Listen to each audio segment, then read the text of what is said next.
Costa Rica, 1986. 30 years after Dr. Kerr's fateful African trip, graduate students from the University of Miami are on a field trip exploring caves.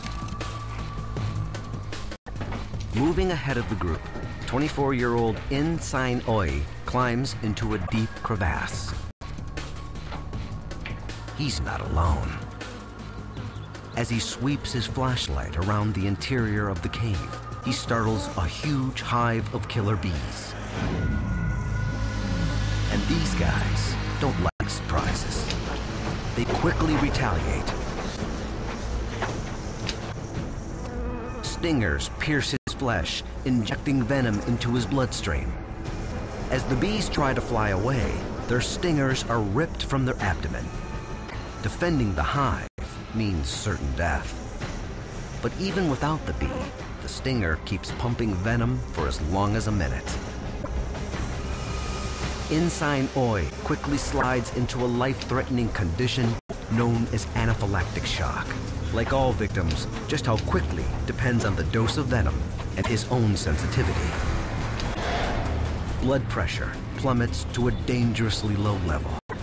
His airways constrict. In Sain Oy's heart rate slows dramatically.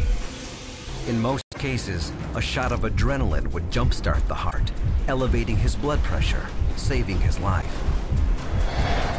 But in an extreme case like this one, there's simply too much toxin for his immune system to handle. Tissue and body functions break down. His kidneys fail. In Sain Oy has nowhere to run.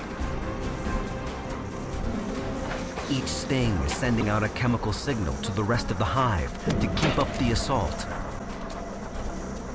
The young student suffers cardiac arrest and dies.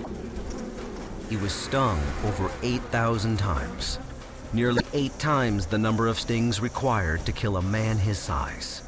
Tragedies like this have earned these creatures the nickname killer bees. Despite its fearsome reputation, the killer bee is just a honeybee. A hard-working honeybee that produces some of the sweetest nectar in the world. But a honeybee that will sting its victim 10 times more frequently than its more docile cousin. And it will defend an area nearly 3 times as large. So just how do you tell these bees apart? It turns out you can't. They look almost exactly the same.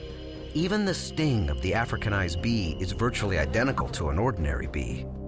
It's just the number of killer bees who join the fight that makes their attack so dangerous.